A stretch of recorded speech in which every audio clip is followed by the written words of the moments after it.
ராமநாராயண ராம. இன்றைய இந்த சிறப்பு நிகழ்ச்சியில் நாம் உலகம் முழுவதும் நடந்து கொண்டிருக்கும் போராட்டங்கள் மற்றும் இடையூறுகள் பற்றி பேசப் போகிறோம். ஏன் மனிதன் ஒருவரை ஒருவர் பாதிக்க முயற்சிக்கிறார்கள்? நமது தேசம் முன்னேற்ற பாதையில் எப்படி நகரும்? நமது நாட்டின் வளர்ச்சி எவ்வாறு சாத்தியமாகும்? நாட்டின் முன்னேற்றம் எப்படி வலுவாக அமையும்? இதை பற்றிய சிந்தனைகளை விட்டுவிட்டு நாம் தகாத விஷயங்களில் நேரத்தை வீணடிக்கிறோம். நாம் அனைவரும் ஒரே பூமியில் வாழும் உயிரினங்கள். ஒரே பூமியில் வாழ்ந்தாலும் சமூகத்தில் சாதி, மதம் என்பதின் அடிப்படையில் பூமியை பிரித்து விடுகிறோம். இது இப்படியே தொடர்ந்தால் உலகம் முழுவதும் மனிதர்கள் ஒருவருக்கு ஒருவர் பகையாகி விடுவார்கள். ஆனால் நாம் பகையை அல்ல, பாசத்தின் செய்தியை பரப்ப வேண்டும். மனங்களில் வெறுப்பை அல்ல, அன்பின் விதைகளை நட்டிட வேண்டும். நமது இந்தியா குறித்து பேசுவோமெனில் இந்தியாவுக்கு ஆன்மீக பலம் நிறைந்திருக்கிறது. இது யாரையும் இணைக்கக்கூடியது. ஆனால் இதற்காக நாம் அனைவரும் நம்மை அறிய வேண்டும். நம் உள்ளத்தின் மீது கவனம் செலுத்த வேண்டும்.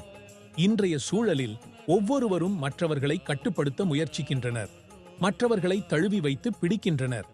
ஆனால் நாம் மறந்து விடுகிறோம், நாம் 5 அடிப்படை தன்மைகளால் ஆனவர்கள்.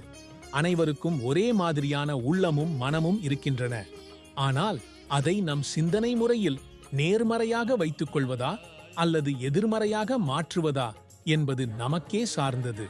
நாம் ஒருவருக்கொருவர் உதவ விரும்புகிறோமா அல்லது கெடுப்பதற்கான எண்ணம் வைத்திருக்கிறோமா என்பதை நம் செயல்களில் வெளிப்படுத்துகிறோம். ஒரு மனிதன் சுயநலத்தின் பாதையில் செல்வதற்காக மற்றவர்களுக்கு எவ்வளவு துன்பம் தருகிறான் என்பதை கவனிக்காமல் இருக்கிறான். சிந்தித்து பாருங்கள்.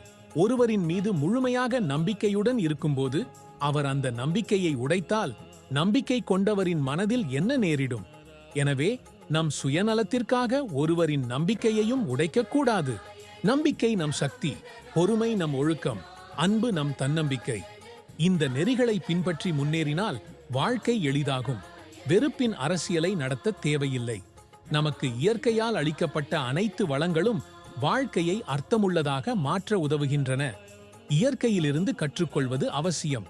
இயற்கை அழியாதது என்பதை நாம் அறிந்திருக்கிறோம். ஆனால் காலத்திற்கேற்ப மாற்றங்கள் நிகழ்கின்றன. இந்த மாற்றங்கள் எங்களுக்கு புதிய பாடங்களை கற்பிக்கின்றன. எனவே இயற்கையைப் போல் சீராக வாழ்ந்தால் வாழ்க்கை சிறந்ததாக மாறும். நம்மை அன்புடன் நம்பினால் ஒருவருக்கொருவர் உதவி கோட்பாடுகள் உருவாகும். ராமநாராயண ராம நம் வாழ்க்கையில் புதிய கோணம் வழங்குகிறது. அதை ஒரு புதிய நேர்மறையான திறனாக மாற்றுகிறது. வாழ்க்கையை வெற்றிகரமாக்குகிறது.